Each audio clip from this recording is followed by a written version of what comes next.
Bonjour Macky Sall.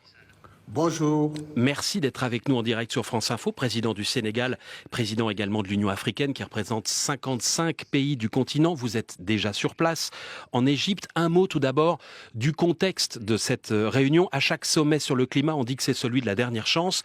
En quoi cette COP qui se déroule en Afrique est particulière pour vous? Alors, cette COP vient à un moment où le continent, après avoir contribué ardemment à la réussite sur la conférence de Paris sur le climat, avec l'accord qui a été obtenu et l'engagement des pays développés, qui sont pour l'essentiel responsables de la pollution sur la planète, mais qui sont surtout les responsables des émissions, un engagement a été fait pour appeler et soutenir les pays en développement afin de financer leur adaptation, pour empêcher à ces pays qui aspirent également au développement de ne pas emprunter les mêmes voies que les pays industrialisés. Pour cela, bien entendu, nous avons constaté que les rendez-vous n'ont pas été respectés, malgré quelques efforts. Depuis 2020, la communauté s'était engagée à mettre 100 milliards de dollars américains par an. Et on n'y est pas. En 2030, qui n'y est pas. On n'a pas encore les premiers 100 milliards. Alors que l'Afrique à elle seule, je ne parle pas de tous les pays en développement, a un besoin estimé par les GIEC de 85 milliards par an d'ici 2030 pour pouvoir respecter les objectifs de réduction de la température de la planète à moins de 1,5 degré. C'est dire que le moment est venu de mettre sur la table la responsabilité de chacun et qu'on ait une conscience collective mondiale sur le fait que soit nous sauvons la planète, soit elle disparaît avec nous. Soit nous la sauvons ensemble, soit elle disparaît avec nous. Oui, absolument. Macky Sall, l'Europe vient de connaître un été caniculaire avec des sécheresses à répétition. On a même comparé parfois cet été que nous venons de connaître avec les températures africaines. Est-ce que ça va pour vous participer d'une forme de prise de conscience chez nous, dans les pays riches, dans les pays développés?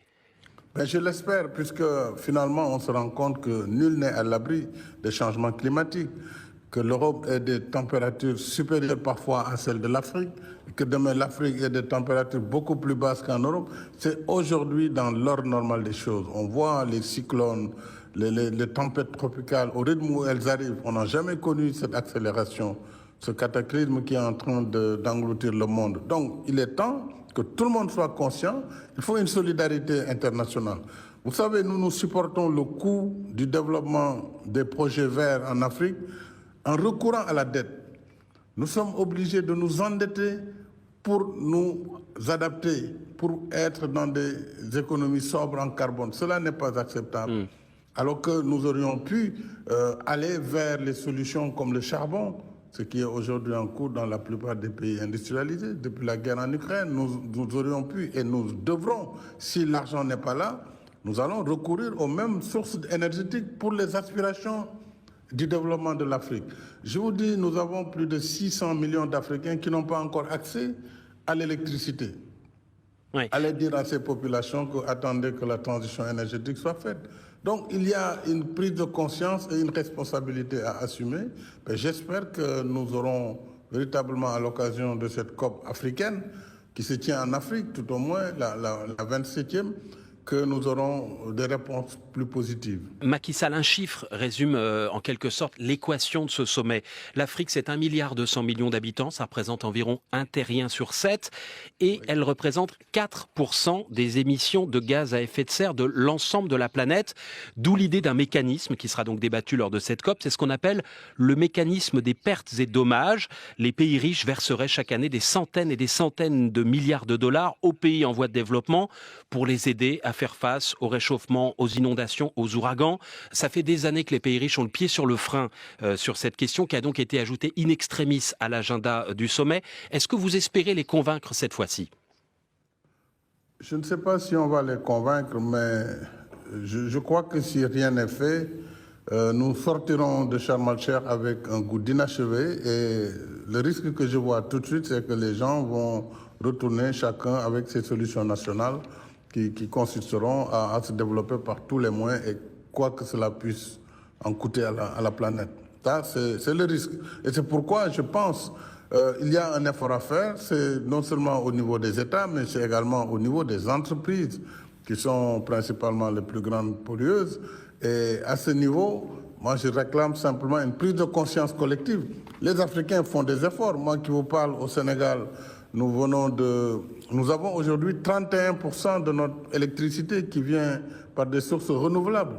Nous sommes endettés également pour faire des trains électriques, des bus électriques, mais tout cela a un coût. Mais je dois dire qu'il y a des pays, quand même européens pour la plupart, et la Fondation Gates, qui, dans le cadre du financement et de l'accélération du programme d'adaptation de l'Afrique, ont pu mobiliser 90 millions de dollars américains. Je pense qu'on va arriver à 100 milliards aujourd'hui, afin d'utiliser l'effet de levier et pour lever 10 milliards de dollars sur l'accélération du financement de l'adaptation.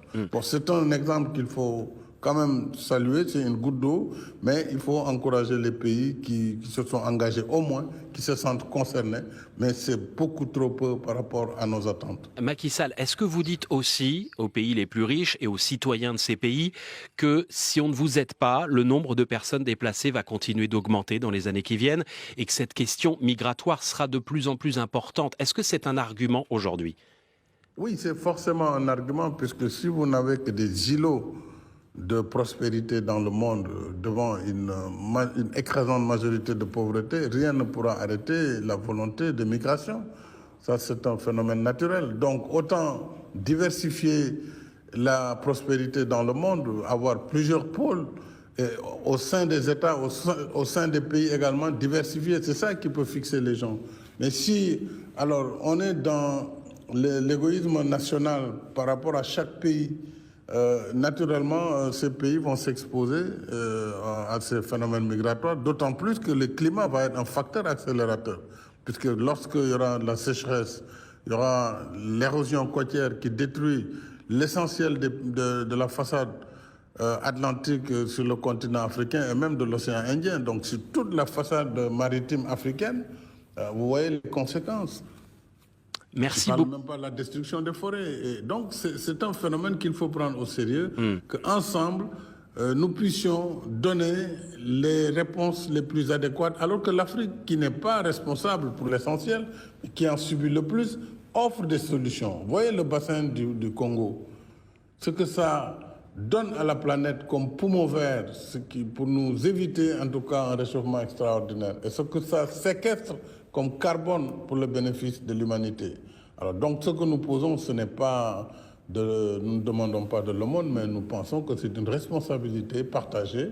Oui, les pays qui sont depuis plus d'un siècle les responsables, depuis la révolution industrielle, les responsables de ce réchauffement doivent prendre conscience qu'ils doivent aussi apporter leur contribution pour que toute la planète ne suive pas le même schéma, ce qui va tous nous précipiter vers une destruction certaine de la planète. Pas d'aumône, mais de la solidarité entre tous les pays de la planète. Merci beaucoup Macky Sall, président du Sénégal et de l'Union africaine, en direct de Sharm el-Sheikh en Égypte.